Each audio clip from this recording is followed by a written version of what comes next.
Hello everyone and welcome to Middle Earth HR's Knowledge Center. In this week's video, we'll be talking about something which a lot of trainers are going to identify with. A lot of trainers have asked us about this. So we have created this video specifically for people who love to train. We're going to be talking about different types of problem participants. What are the ways we can handle them by making sure that everybody is happy? Well, let's see what are the different types. The first type of problem participant is the wasp. Now, what's a wasp? A wasp is not a negative person. A wasp is a person who's extremely willing to participate in every activity that you introduce. They really like what you're doing. However, they get a little in the way of the learning for other people because they're over enthusiastic. So they are active, they are very smart, they know all the answers, and guess what? If there's somebody who's a little shy, a person who's not very comfortable speaking up, they will get completely drowned out by these wasps. They're extremely persistent. And when they're persistent, it's very, very difficult to, push them into a corner. Every time you ask a question, the hands will go up. Whatever you say, they'll be the ones coming up with the answers. Now, when there are other people in class, people who are by nature perhaps a little shy, people who don't like to speak up or who hesitate in speaking up, those people just get sidelined. Because essentially, the wasps are very, very positive people. They are also extremely good at showing off. They want everyone to know that they know the answer. So I'm sure a lot of you would have come across people like this. And though we love our wasps, our classes will never be the same without the wasps. You need to handle them a little differently. So how do we handle a wasp? You don't want to turn them off. You want them to be involved, but you want them to tone down a bit. So the first thing that you need to do is to give them a lot of recognition. Give them praise. Make them feel appreciated. Look and smile at them also. It's almost like you're having a conversation with them on the side that, yeah, I appreciate you, I like you, I appreciate your knowledge. Smile at them and incorporate their ideas in your summary. So whatever they say, summarize their points along with your own points of view. But if they don't stop, ensure that you interrupt them. Start looking a little, impatient at times. And I think one of the most important things in this is start looking at other people. So avoid eye contact. If they continue for too long, but always smile also. Show that your body language should express that, let's just calm down.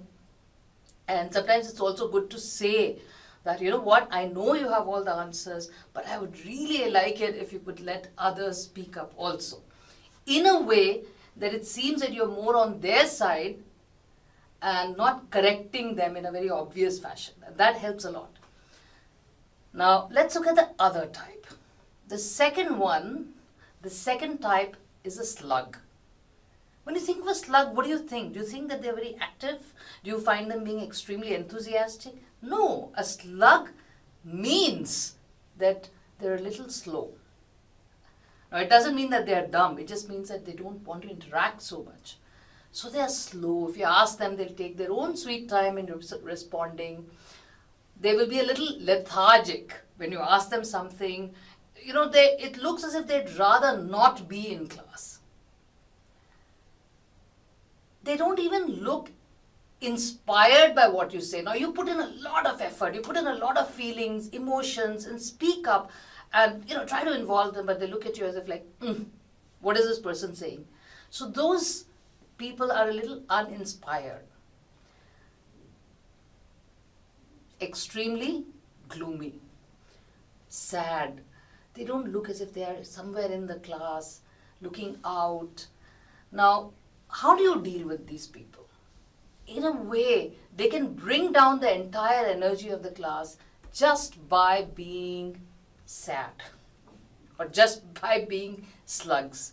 Now, suppose if there are few people like this and they start, kind of spreading that energy in the class, even people who are happy initially start looking or start feeling that they should start now feeling sad and sluggy. So what do you do? Well, how do you handle them? You have to start encouraging them. You have to make a lot of extra eye contact. So if you're holding back some eye contact from the wasps, with slugs you need to have extra eye contact, and don't push them in a corner. Don't try to involve them by asking difficult questions or putting them in a corner. Ask them very simple questions.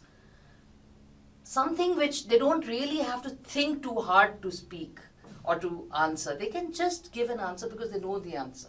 Small bits. That kind of starts creating a certain amount of energy. As I said, extra eye contact.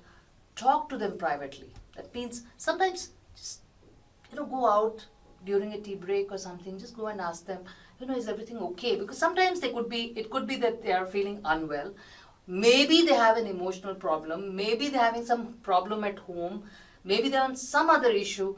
When you ask them and you kind of try to help them out instead of taking it personally that, oh my God, this person is not interested in my class, so why should I bother? That whole conversation which goes on in our heads. Instead of allowing that conversation to really grow, it's better to go and ask them directly, is there anything else? Is there something that you can do? A lot of times they start actually getting involved a lot more. They feel now that, okay, this faculty cares for me and I should participate. The best trick, of course, is team them up with a wasp. Change the place. If they're two slugs together, it's the worst thing you can do. Team them up with a wasp so they can kind of balance each other out. Now, look at the third type. The third type is the one we don't want in our class very often. They are the toads. I'm sure a lot of us might have come across these people. They're turned off. They have no desire to be there, and they want everyone to know that they don't like you or they don't like the class. They get very obstinate. That means if you ask them a question, or they'll try to take over the class and they'll give a completely different point of view, they'll take it on a tangent, and every time you try to convince them, sometimes you'll find that they're not going to listen anyway. So they get obstinate. If you try to explain things beyond a point, they get aggressive, which is, for a faculty, it's a turn off. And not only that, all the other participants also start seeing this like a game, and they wonder, shall we also push our buttons, and shall we also take those chances, shall we also get aggressive? So it's very important to handle this person well. They demand things. So, I want it this way, and this is the only way, and I don't care about what you think. I believe.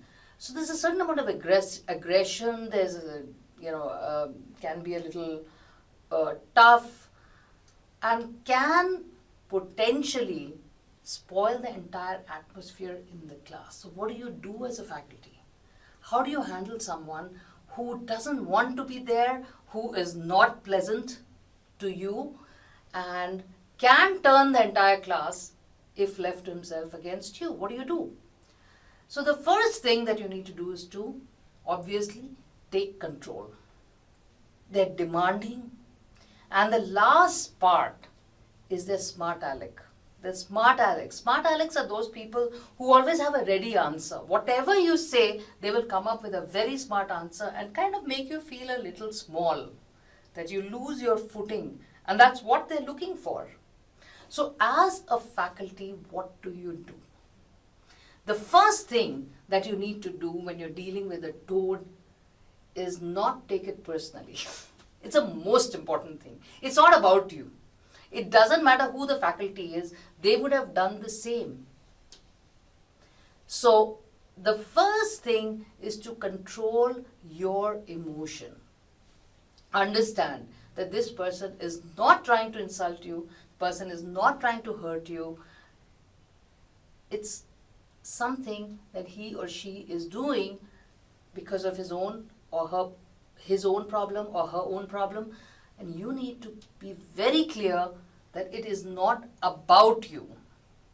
The moment you can get that consciousness within you, you can handle it. What would you do with a person who's rude, a person who's being like really tough, like a typical toad? What do? You can call them out and tell them, you know what, I appreciate that you have a lot of, maybe angst, anger, or, I would really appreciate it if you could frame it a little better. Or do you really have a problem? You can even be head on. You can even say directly, I feel that somehow you're not being connecting, we are not being able to connect. I'd like to work through this and find out what is it that is causing this kind of, I won't use the word attitude perhaps, but I can see that there is some amount of discomfort, and I'd like to know what is the reason for your discomfort. So it is very important to speak to them one-on-one. And if they have a concern, acknowledge it. A lot of times people might say, I've been in this business for 20 years and what is it that you're going to tell me? I already feel that, and everybody else in my class is younger than me or junior. So sometimes that could be the reason. There could be many reasons like that. So you have to acknowledge it and not get into a one-on-one fighting mode that, no, you're wrong and I'm right, etc. Here you have to say, yes, I'm sure it must be like, agree with whatever they're saying in that context. And then give your point of view.